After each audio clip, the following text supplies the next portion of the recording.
We talk a lot about daddy issues, but I find that we don't really talk about mommy issues. We tend to give women more grace when it comes to their inadequacies in parenting, but I'd like to dive into this. I've witnessed a lot of characteristics within myself that are linked to mommy issues, and I think that a lot of people can relate. So let's talk about it. Some common signs are clinginess, detachment, low self-esteem, being overly dependent on your partner, and obviously having a poor relationship with your mother. Some of these overlap with daddy issues, and they do impact men and women differently. Women who have mommy issues may exhibit inability to trust in relationships, poor self-esteem, not having strong female bonds, trying to people please, and not wanting to become like their mother. Men who have mommy issues may exhibit frequent contact with their mother, being disrespectful toward women, needing constant validation, being insecure in relationships, a pattern of cheating in relationships, and feeling entitled or better than others. These are not one-size-fits-all situations. You might have mommy issues because you were raised by a single mother. Maybe your mother was abusive. She could have been narcissistic. She might have been absent, had substance abuse issues, overly critical. There's so many different reasons why you might have mommy issues. I want to switch gears and talk about something that came up in my research that I resonated with so deeply: parentification. A child may have had inappropriate responsibilities placed on them by a parent in a reversal of roles. You are forced to grow up very fast because you are taking on the role of a parent or a caregiver. You may have been parentified as a child if you grew up feeling like you had to be responsible. You were pulled into arguments or issues between caregivers. You like to feel in control and you have a hard time with having fun or letting loose. You felt like you were given responsibilities that were not appropriate for someone your age. Often complimented for being so good and so responsible. May feel that being self-reliant is better than trying to trust others. You don't really remember being a kid. Parents had trouble caring for themselves or others and placed the responsibility on you. As a sidebar, if you were the older sibling, middle sibling, whatever sibling, and you had to care for your younger siblings and do a lot of the responsibilities that your parent was supposed to do, that is a sign that you were over parentified. I hope that y'all are following me so far because this is about to get deep. There are two main types of parentification: emotional parentification and instrumental parentification. Emotional parentification is when the child feels responsible for the emotional well-being of others in the family. The child might be dependent upon for emotional support from a parent, but not get emotional support in return. They might also be dependent upon for emotional support by siblings. For example, if the parents are neglectful or abusive, the child might be the one to make their siblings feel safe and loved. Instrumental parentification is when the child participates in the physical maintenance of the family. They might cook dinner for younger siblings while parents are still at work, walk younger siblings to and from school, or even care for a parent if there is a disability, illness, or addiction involved. Many young carers are parentified children. Parentified children can often come across as precocious, mature, and very capable, and they are, but they are also missing valuable parts of their childhood in the process. When I read this, I was like, oh my gosh, I 1000% resonate with the emotional parentification. Again, feeling like I had to be an emotional support system for people in my family. As a child, I was pulled into a lot of adult arguments. My parents, they had a very turbulent relationship. They fought a lot, and I was often the one who would try to come in between them and stop them from arguing. I remember being like, I don't know, maybe 5, 6 years old, and I remember kind of like yelling at my parents like, oh my God, you guys are always arguing. Like, can you just stop? You know, like, just stop it. This happens all the time. There was this running joke that I was the buffer between them. A buffer is a person, in this case, that prevents two incompatible people from coming together and harming one another. Now that I think about it, it's kind of twisted that was like a joke, but that literally was what my role was as a child. One of the telltale signs that you have mommy issues is that you try really hard to be the opposite of your mother.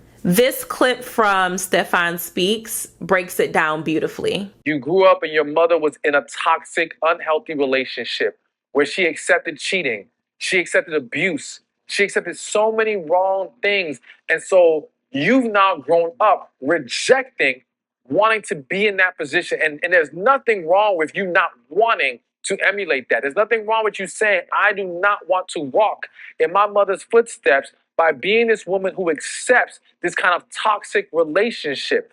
But you're not processing things correctly, and you're not resolving them in a way that you can move forward in a healthy manner. You are carrying these mommy issues in a way that are now going to set you up for unhealthy relationships. You're trying so hard not to be her that you end up either becoming her or becoming an alternative version that still finds herself in an unhealthy, toxic cycle. Witnessing my parents have such a turbulent relationship has definitely played a role in how much I tolerate in my romantic relationships as an adult. One of the things that I used to think was like a strength, which actually was a weakness and was very toxic, was my ability to cut people off. As soon as I felt disrespected, I felt like a man wasn't really valuing my worth, I would just cut them off. I prematurely exited my relationships because as soon as I saw a remnant of what I thought was a red flag, I ran. Shoo! I'm out the door. I now realize that this is tied into me wanting to do the opposite of what my mom did. My parents were together for a long time, too damn long, if you ask me. So I think it became a thing for me that I was never gonna allow that type of behavior. I would never tolerate someone disrespecting me like that because I was gonna set a different example. I was gonna set the bar higher. So I found this research paper from Columbia University. This was written in 2012, but this thing right here, chef's kiss. It has so many gems, so I just wanted to share some of it with you. In a relationship characterized by parentification, the parent is typically unwilling or unable to uphold his or her emotional and or physical responsibilities as caregiver. The parentifying adult may relegate these duties to the child, or the child may take up these responsibilities voluntarily, despite the incongruence between the developmental requirements of these tasks and the developmental maturity of the child. Those responsibilities were passed on to you, or you might have voluntarily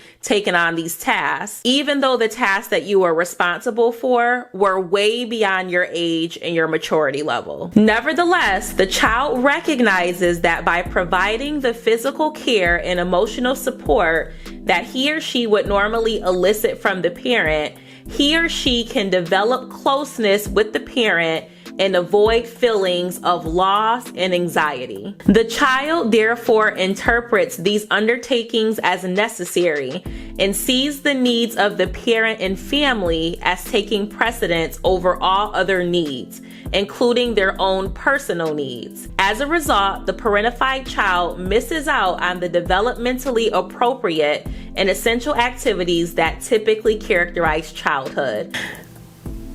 It's so sad because, as twisted as it sounds, what it's saying is that when you're in a situation like this as a child, right, and you realize that something is off with your parents, you take on a lot of their responsibilities because it's just not connecting the way it should be connecting. A lot of times, kids are doing this so that, one, they can maintain their sanity, right?